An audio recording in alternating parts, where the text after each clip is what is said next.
জানুয়ারির দ্বাদশ জাতীয় সংসদ নির্বাচন, সারা দেশে চলছে নির্বাচনী প্রস্তুতি। এদিকে 29 ডিসেম্বরের সমাবেশের ডাক দিয়েছে অরাজনৈতিক সংগঠন হেফাজতে ইসলাম বাংলাদেশ। ভোটের মাত্র 9 দিন আগে হেফাজতে ইসলাম নতুন কর্মসূচি ঘোষণা করেছে। জানিয়ে ফের উত্তেজনা সৃষ্টির শঙ্কা তৈরি হয়েছে। হেফাজতে ইসলাম চায় নেতা কর্মীদের মুক্তির দাবির মাধ্যমে ভোটের মাঠে উত্তাপ বাড়াতে। সম্মানিত দর্শক মণ্ডলী, আগামীকাল 19 ডিসেম্বরকে কেন্দ্র করে এবার ভয়াবহ সমাবেশের ডাক দিয়েছেন জামাতে ইসলাম এবং জামাতে ইসলাম মামুল হকের মুক্তির দাবিতে যে স্লোগান দিচ্ছেন এবং রাতেই ঢাকা শহর ঘেরাও করেছেন জামাতে ইসলাম। সম্মানিত দর্শক, এই ভিডিওর মাধ্যমে আপনারা দেখতে পারবেন জামাতে ইসলাম আগামীকাল কি করতে চাচ্ছেন এবং সরকারকে পদত্যাগ করতে বাধ্য করবে বলে হুঁশিয়ারি দিয়েছেন। সম্মানিত দর্শক, বিস্তারিত আমরা ভিডিওর মাধ্যমে দেখব। বিস্তারিত ভিডিওতে দেখলে অবশ্যই অনেক গোপন তথ্য পেয়ে যাবেন। সম্মানিত দর্শক, ভিডিওটি না টেনে সম্পূর্ণ ভিডিও দেখার অনুরোধ রইল। চ্যানেলে নতুন হয়ে থাকলে সাবস্ক্রাইব করে পাশে থাকবেন। সম্মানিত দর্শক, কথা বাড়াবো না, ভিডিওতে একটি লাইক দিয়ে চলুন দেখে আসি মূল ভিডিওটি। দ্বাদশ জাতীয় সংসদ নির্বাচন, সারা দেশে চলছে নির্বাচনী প্রস্তুতি। এদিকে 29 ডিসেম্বরের সমাবেশের ডাক দিয়েছে অরাজনৈতিক সংগঠন হেফাজতে ইসলাম বাংলাদেশ। হেফাজতের সমাবেশের বিষয়ে স্বরাষ্ট্র মন্ত্রণালয়কে জানানো হবে বলে জানিয়েছেন নির্বাচন কমিশন সচিব মোহাম্মদ জাহাঙ্গীর আলম। বিস্তারিত সাইমন প্রভার প্রতিবেদনে। রাজধানীতে আগামী 29 ডিসেম্বর মহাসমাবেশ করার ঘোষণা দিয়েছে হেফাজতে ইসলাম বাংলাদেশ। নির্বাচনের সপ্তাহখানেক আগের এই সমাবেশ নিয়ে স্বরাষ্ট্র মন্ত্রণালয়কে জানাবে নির্বাচন কমিশন। এরপর মন্ত্রণালয় এ বিষয়ে পদক্ষেপ নেবে, এমন সব তথ্য জানিয়েছেন নির্বাচন কমিশন সচিব মোহাম্মদ জাহাঙ্গীর আলম। 9 ডিসেম্বর আগারগাঁওয়ের নির্বাচন ভবনে নিজ কার্যালয়ের সামনে সাংবাদিকদের প্রশ্নের জবাবে ইসি সচিব জাহাঙ্গীর আলম একথা জানান। 29 ডিসেম্বর হেফাজতের ডাকা সমাবেশ নিয়ে নির্বাচন কমিশনের করণীয় কি, এমন প্রশ্নের জবাবে এসব কথা জানান নির্বাচন কমিশন সচিব। আইন শৃঙ্খলা রক্ষা সংক্রান্ত কার্যক্রম যা কিছু সব করবেন স্বরাষ্ট্র মন্ত্রণালয়। এটা স্বরাষ্ট্র মন্ত্রণালয় থেকে কি পদক্ষেপ গ্রহণ করেছেন তারা আপনাদেরকে ব্রিফ করতে পারবেন।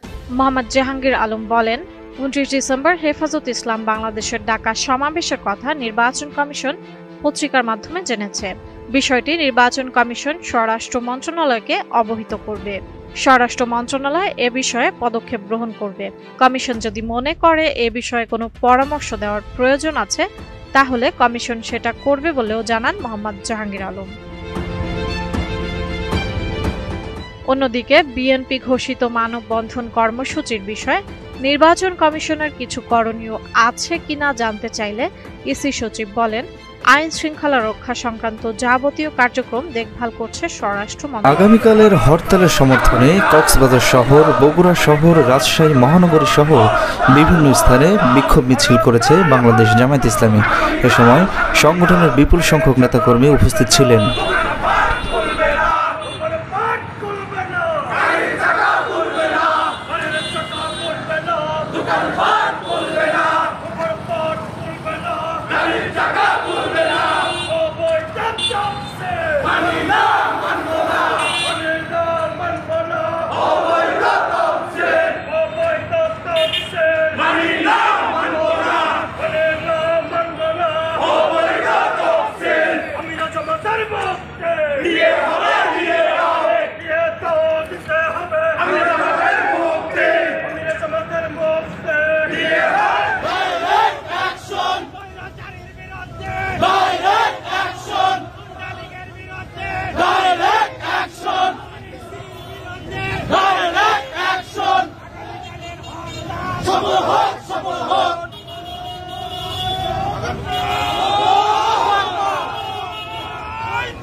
হরতাল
জিন্দাবাদ বাংলাদেশ জামাত ইসলামী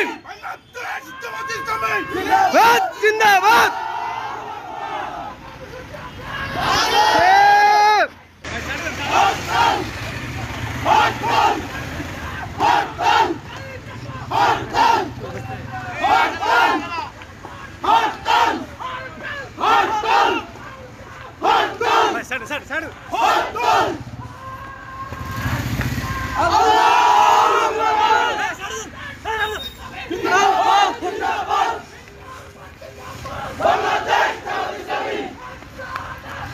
Direct action!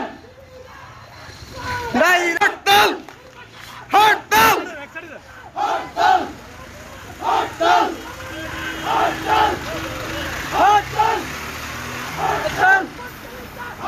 সম্মানিত দর্শক মণ্ডলী, আশা করি সকলে পুরো ভিডিওটি দেখলেন। এই ভিডিও সম্বন্ধে আপনাদের মূল্যবান মতামত অবশ্যই কমেন্টে জানাবেন। সম্মানিত দর্শক, ইতিমধ্যে আপনারা অবগত আছেন বাংলাদেশের জাতীয় দ্বাদশ জাতীয় সংসদ নির্বাচনের আর মাত্র কিছুদিন বাকি। 7ই জানুয়ারি অনুষ্ঠিত হতে যাচ্ছে বাংলাদেশের দ্বাদশ জাতীয় সংসদ নির্বাচন। তারই আগে 19 ডিসেম্বর যে ভয়াবহ এক সমাবেশের ডাক দিয়েছেন জামাতে ইসলাম। এই ভিডিওর মাধ্যমে আপনারা দেখেছেন জামাতে ইসলামের নেতাকর্মীরা কিভাবে প্রধানমন্ত্রীকে হুঁশিয়ারি করে দিয়েছেন এবং হুঙ্কারগুলো যে দিয়েছেন এই ভিডিওর মাধ্যমে আপনারা দেখেছেন। সম্মানিত দর্শক, আগামীকাল অর্থাৎ 19 ডিসেম্বর সমাবেশকে কেন্দ্র করে এবং জাতীয় সংসদ নির্বাচনকে কেন্দ্র করে আপনাদের মূল্যবান মতামত অবশ্যই কমেন্টে জানাবেন। এরকম নতুন নতুন নিউজ আপডেট সবার আগে পেতে অবশ্যই চ্যানেলটাকে সাবস্ক্রাইব করে পাশে থাকা বেল বাটনটি অন করে দিবেন। সম্মানিত দর্শক, আজকের মতো ভিডিওটা এখানে শেষ করলাম। দেখা হবে পরবর্তী ভিডিওতে। সেই পর্যন্ত ভালো থাকবেন, সুস্থ থাকবেন। আসসালামু আলাইকুম রহমতুল্লাহ।